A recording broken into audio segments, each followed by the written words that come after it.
kila siku ya Jumatatu mpaka Ijumaa na kujuza mengi katika yale ambayo nimeweza kukuandalia. Mimi ni Georgina Mwatatu na huu ni wasaa mzuri wa kujuza katika upande wa kimataifa. Tuangazie katika mzozo ambao upo kati ya Irani pamoja na Marekani. Na tunafahamu Ijumaa kulikuwa na mazungumzo ambayo yaliweza kufanyika kwa pale Oman, pale ambapo wajumbe kutoka katika taifa la Irani lakini pia na wajumbe kutoka katika taifa la Marekani kwa pamoja waliweza kukutana na mpatanishi wao kuweza kuzungumza ili kuweza kuondoa mzozo huu ambao upo.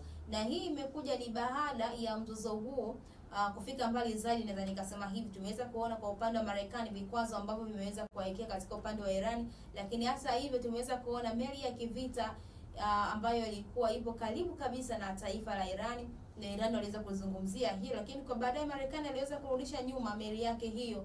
Na hata hivyo tuliweza kuona jinsi gani ambavyo katika baadhi ya mataifa yakionekana kuwa mstari wa mbele kuhakikisha kwamba mgogoro huu wa vita unaenda kutamatika, ikiwemo ni pamoja na taifa la Urusi. Tuliweza kuona kwa rais wa Urusi Vladimir Putin akiwa mstari wa mbele kabisa kuhakikisha kwamba mgogoro huu wa vita unaenda kutamatika.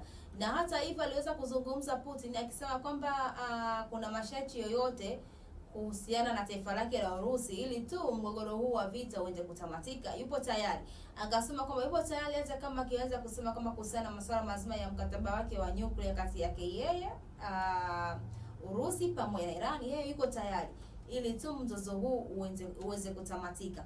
Na hata hivyo tumeweza kuona baadhi ya wachambuzi wakiweza kugusia kuhusiana na kauli ambayo iliweza kutolewa na rais wa Urusi Vladimir Putin kuhusiana na mzozo huu kati ya Marekani pamoja na Irani. Walikuwa wakiweza kuzungumza kuhusiana na kwa nini upande wa Urusi umeweza kuzungumza hivyo, yaani kwamba Urusi anafaidika nini katika mzozo huu, kwamba yeye mpaka anataka mzozo huu uweze kutamatika.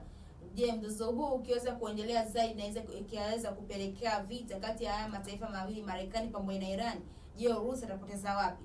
Napo pia waliweza kutolea ufafanuzi huo. Lakini hata hivyo unakuja kuangalia huu wasama ambapo ulikuwepo, na unakuja kuangazia kwa mwaka jana 2025 mwezi wa 6 ambapo kulikuwa na ule mzozo wa vita kati ya Israel pamoja na Irani.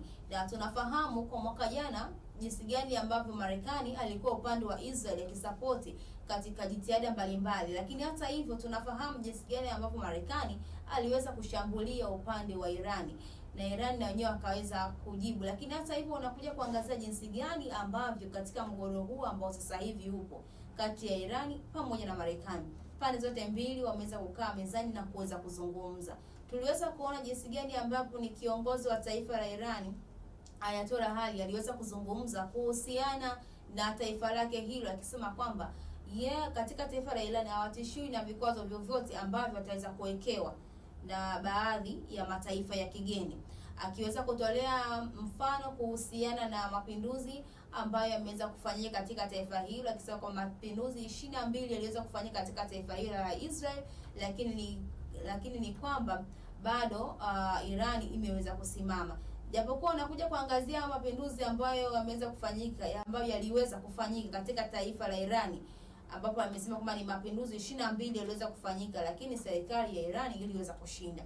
Na baadhi ya wachambuzi wakawa wanazungumzia kuhusiana na maandamano ambayo yalianza mwishoni mwa mwezi wa 12 mwaka jana mpaka mwanzoni mwa mwezi wa kwanza mwaka huu 2026, wakisema kwamba haya yaliweza kusababisha vifo vya watu wengi zaidi ikilinganishwa ni tofauti na mapinduzi ambayo yaliwahi kufanyika katika taifa hilo la Irani kwa mwaka 1979. Kwa hiyo unakuja kuangazia jinsi gani ambapo viongozi hao kutoka katika taifa la Irani pamoja na Marekani walipoweza kuzungumza kuhusiana na kuweza kuondolewa vikwazo katika taifa hilo la Irani, lakini hata hivyo kuhakikisha kwamba mzozo huu unaenda kutamatika. Na tunafahamu baadhi ya masharti ambapo taifa la Marekani limeweza kuweka katika taifa hilo la Irani, ikiwemo ni pamoja na kuacha kurutubisha madini ya urani, ambapo madini haya yanatumika katika masuala mazima ya nyuklia. Na tunafahamu katika taifa la Irani wameweza kufikia kwa 60%, na Marekani akasema inabidi ashuke mpaka kwenye 3%. Je, Irani inaweza kukubali kushuka kwa 1% hizo? Lakini hata hivyo kwa ujumbe ambao umetolewa hivi sasa ni kwamba katika taifa hilo la Irani wapo tayari kuweza kushusha kuhusiana na masuala mazima ya uzalishaji wa madini hayo ya urani, lakini hata hivyo kwa masharti na kwa vigezo maalum katika taifa hilo la Iran, na hususan akisema kwamba kutoweza kuwekewa vikwazo katika upande wa kifedha. Na tunafahamu mpango wa Irani kwa sasa hivi ni kuhakikisha kwamba upande wa madini hayo ya urani katika upande wa uzalishaji, lakini hata hivi katika upande wa uzalishaji wa nyuklia, ni kwamba wanataka wabadilishe katika masuala mazima ya mauzo, watoe katika dola na waje katika fedha yao ya Irani. Na hii ndio changamoto kubwa ambayo ipo kati haya mataifa mawili, kati ya Irani pamoja na Marekani. Marekani ni kama vile hataki kuweza kukubali, kuweza kuona kwamba upande wa Irani wanauza madini hayo ya urani au wanauza masuala mazima ya mitambo yao ya nyuklia kwa fedha yao, kwa sababu fedha hiyo ya Irani itapanda. Je, vipi kuhusiana na dola ya Marekani?